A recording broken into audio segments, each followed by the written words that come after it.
Okay, so now we are going to start our new topic, analogy of the non-verbal part of math. इस chapter में क्या करते हैं हम लोग कि जैसे ये 4 फिगर्स दिए हुए हैं, इसमें ए बी सी डी, ठीक है। तो ए और बी में जो रिलेशन होता है, the same relation exist between C and D, मतलब ए और सी डी हमें गेस करना होता है। तो वो गेस हम कैसे करते हैं, सी पे हम वही रिलेशन लगाते हैं जो ए और बी में होती है। एंड ये रिलेशंस कॉमनली किस टाइप्स की होंगी, जैसे सपोज मिरर इमेज हो गया, या कॉमनली रोटेशन भी हो जाता है।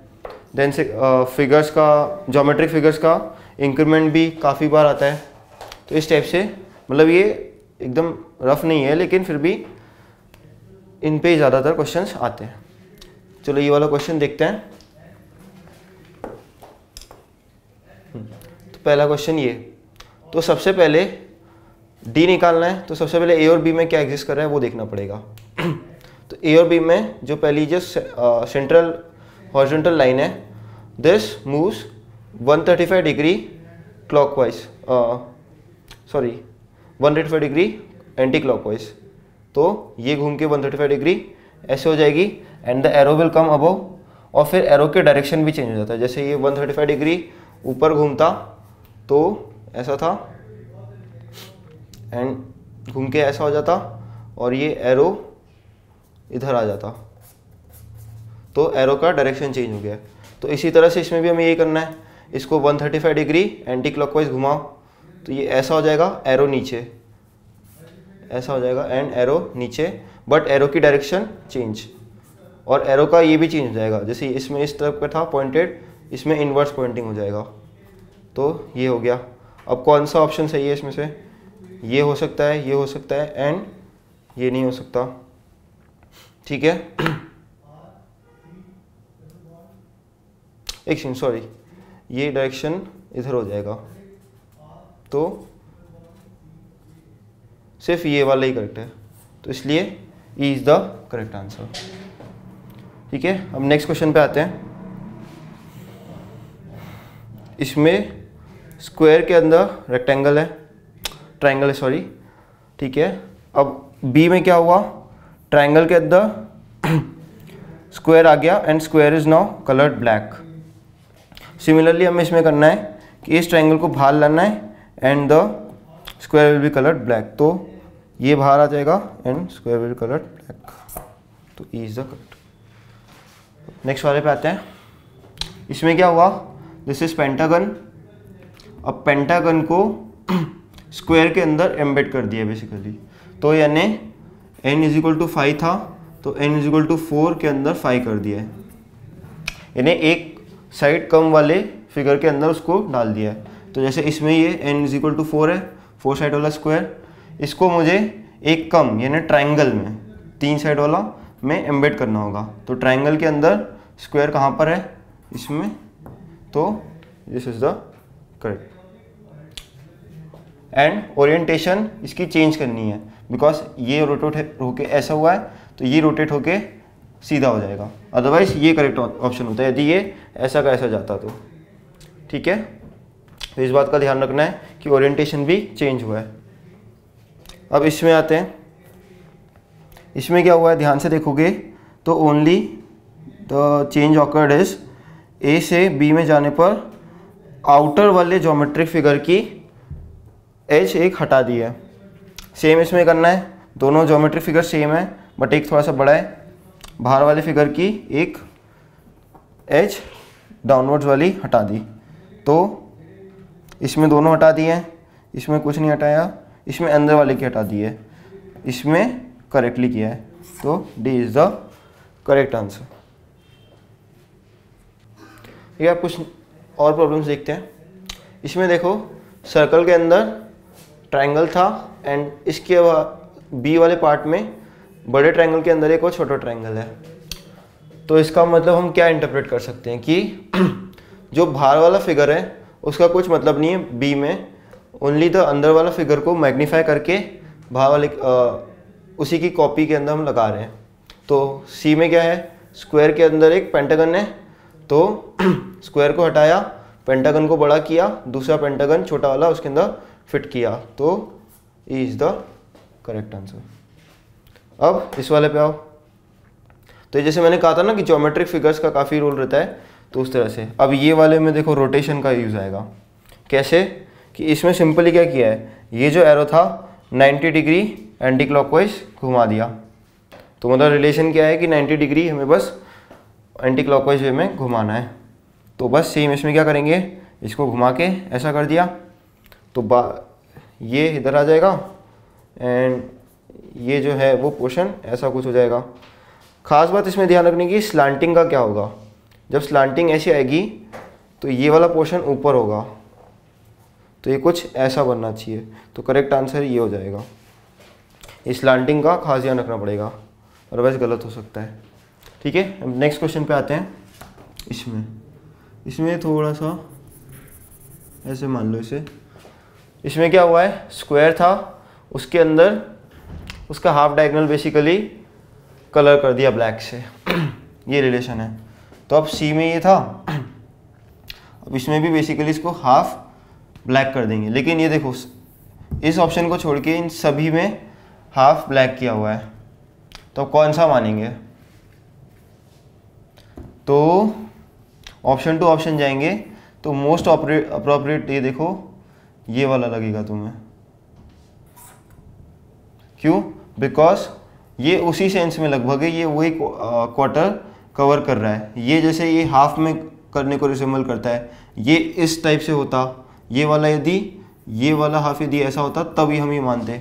सिमिलरली इसमें ये वाला हाफ होता अगर, तो बेटर है कि हम डी को मार्क करें। मोस्ट अप्रोप्रिएट ऑप्शन इस केस में डी होगा। अब इस वाले पे आ जाओ। इसमें क्या है, ए में एक हेक्सागन है, उसके बाद बी में क्या किया, उसी हेक्सागन के अंदर ऐसे स्पोक्स टाइप लगा दिए। कितने स्पोक्स, 6, और हेक्सागन में साइड्स कितनी होती है, 6। एंड तो सिमिलरली रिलेशन क्या हुआ कि बस कुछ नहीं करना है, स्पोक्स डालने हैं जितने नंबर ऑफ साइड्स का हमारा पॉलीगन दिया हुआ है। तो इसमें कितने का है, n = 4, तो बस 4 स्पोक्स लगा देने हैं। अब किस तरह से लगाने हैं, 4 स्पोक तो इन हर एक ऑप्शन में 1 2 3 4। अब इसमें ये थोड़ा सा ट्रिकी पार्ट है। सबसे पहले तो ओरिएंटेशन चेंज नहीं करना है, मोस्ट इम्पॉर्टेंट पार्ट, कि इसको मैंने कैसे भी घुमाया नहीं है, तो इसको भी मुझे घुमाना नहीं है, तो ये वाले दोनों पार्ट कैंसिल हो गए बिकॉज ये इसको घुमा के आते हैं।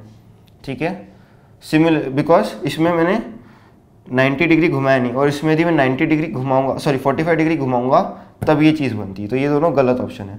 अब ये या ये, तो अब इनमें देखो किस टाइप में डिफरेंस है।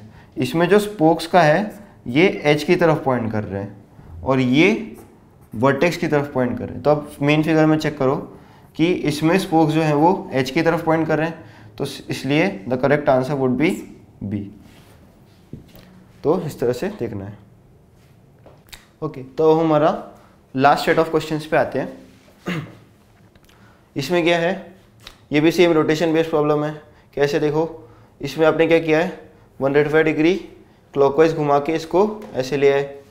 अच्छा, 135 degree clockwise and correspondingly 225 degree anti clockwise, दोनों सेम होते हैं। जैसे 225 डिग्री एंटी क्लॉकवाइज इसको ऐसे घुमा के लाओगे तो किसी भी तरह से देख सकते हैं। तो क्या किया है, 135 डिग्री क्लॉकवाइज किया है, इसको इधर ले आए। सिमिलरली इसमें क्या करना है, 135 डिग्री क्लॉकवाइज, तो ये हो जाएगा ऐसे।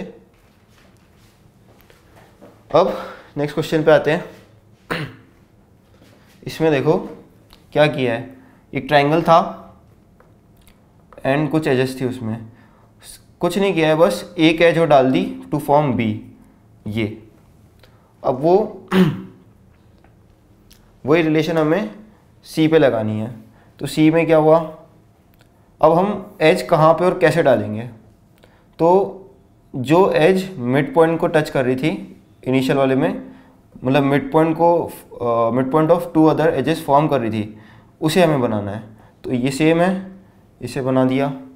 अब देखो कौन कौन से ऑप्शंस हैं कि ये हो सकता है और एल्स ये भी हो सकता है, बट मोस्ट करेक्ट ये है बिकॉज इसमें कहीं पे भी एबनॉर्मलिटी नहीं है।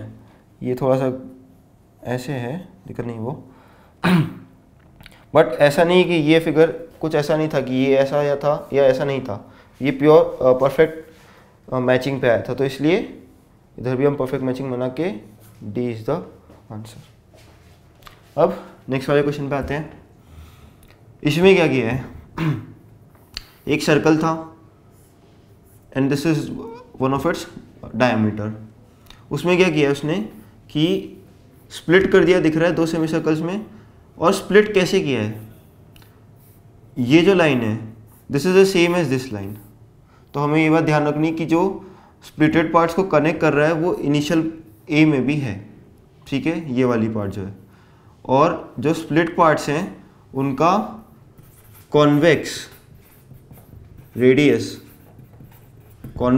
जो है वो आपस में एक दूसरे को फेस कर रहा है, ठीक है। अब इसमें देखो क्या होगा, ये डायगोनल दिया हुआ है, तो अब इस डायगोनल को देने का मतलब हुआ कि जो स्प्लिटेड पार्ट्स को कनेक्ट करेगा वो ये वाली लाइन होगी, इस टाइप की। तो ऐसा किस किस में है, मुझे सिर्फ इसमें दिख रहा है।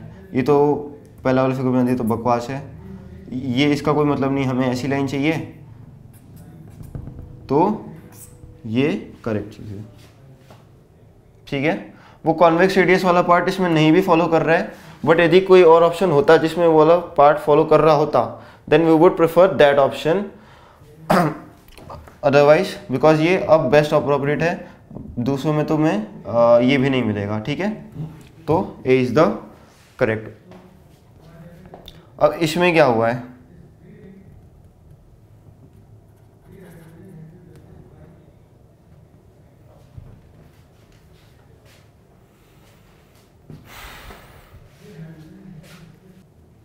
ठीक है। अब हमारे लास्ट प्रॉब्लम पे आते हैं, और ये एक्चुअली सबसे एब्सर्ड प्रॉब्लम है बिकॉज इसका कोई ढंग का लॉजिक नहीं है। कैसे, देखो इसमें क्या हुआ है कि ये जो डॉट था इट हैज़ मूव्ड